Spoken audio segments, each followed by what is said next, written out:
हे दुर्गा हैया असहाबार माता जी। हे दुर्गा हैया असहाबार माता जी। हे रहिया माता है वही है बेरी सा आहाई नारे हे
बहन रे पश्चिम सुमा रलिया न करियई मीरा सुबदार ये बाबा की मीरा सुबदार ये बाबा की उनको जा रहे उनका ये गोको जनमोन रे वीर उतरे जे सुमरनिया बहिनिया गई पाछो भैया पहाड़ बाजे बाबा के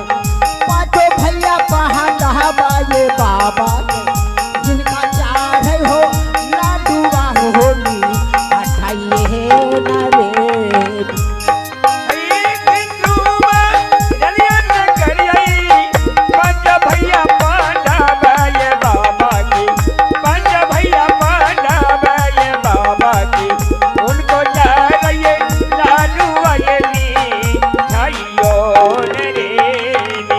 दक्षिण के सुमरनिया बहिनिया गई गंगा सहती माता के सुमिरौगे गंगा सहती मैया के सुमिरौगे जिनका चाहे गे चोरा लहागल पठिए न रे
आ गई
महलिए रे जान जान है गे आपन लुट महलिए रे जान जान चल गे बहिना पिताजी के महलिए रे है रबरल बटिया सतो सहेलिया धरी ले लिया रबर बटिया सातो सहेलिया धरी जेल लिए याम है खाना चलै छी खाना रुकै छी घूरता दै छी आब कनो चलै छी कनो रुकै छी दुलकल जाइ छी याम है बीघा बीघा कहाँ रोपै छी कोसत बैठे ठिकाना बीघा बीघा पे 5 रुपया चलल न जाइए याम अया जे देखिए सरजुग नदी दक्षिण गंगा धारा आगे देखिए सरजुग नाती पीछे गंगा बाण साथी लेके चलत पहिला दुलकल जाइ छी आब हाथी के सामान बहना दुलकल जाइ छी याम चहल जवानी सहल कटैया रहल हबाहिना गई दिए तक गेलिए है गई सहेलिया आ गया बहन गई महलिए ये न जुमला हो गई आगे बाहिना है के जुमलाऊ आगे जुमलाऊ है गे पत्थर की आगे यहाँ पालोते महलिए है गे जुमलाऊ दिए तक गेलिए बहिनिया के यापन महलिए रे जा कंदया बहन महलिए रे जा जान ठीक गेलिए यापन महलिए रे गोरे गोरे मुखरा गोरे नाजुकी तोर बदनियो रे जान जान रे नाजुकी तोर बदनियो रे जान जान जान मारे तोहरी चहल जवनियो रे जान जान जान मारे तोहरी चहल जवनियो रे जान हे जानो मोहरा जई तज बहिना प्राणो जिया, जिया। जई तई रे जा चंद प्राणो मोहरा जई तई रे जा जान नहीं जे छोड़बई मोहना छोरा सांगतियो रे जा आगे आजू दीना चाल बागे बहिनिया अब आज दीना चाल बागे बहिनिया अपनो महलिया गेना अपनो महलिया गया चूमिए त गेलिए बहिनिया गया बहनो महलिए रे जा चंदया बहनो महलिए रे जा जान संग गेलिए बहनो महले हेलो का कुछ कहे के बाका हाँ सखी का कहबू बोलू बोल दूं ना बोलबू अरे सुन ए सखी कहूँ ना बोलबू तो छौरा सब के मन में धैर्य कैसे होई अच्छा हाँ बाजा वाला के लगा है कहन से सुंदर ठीक मैं बोल देती हूँ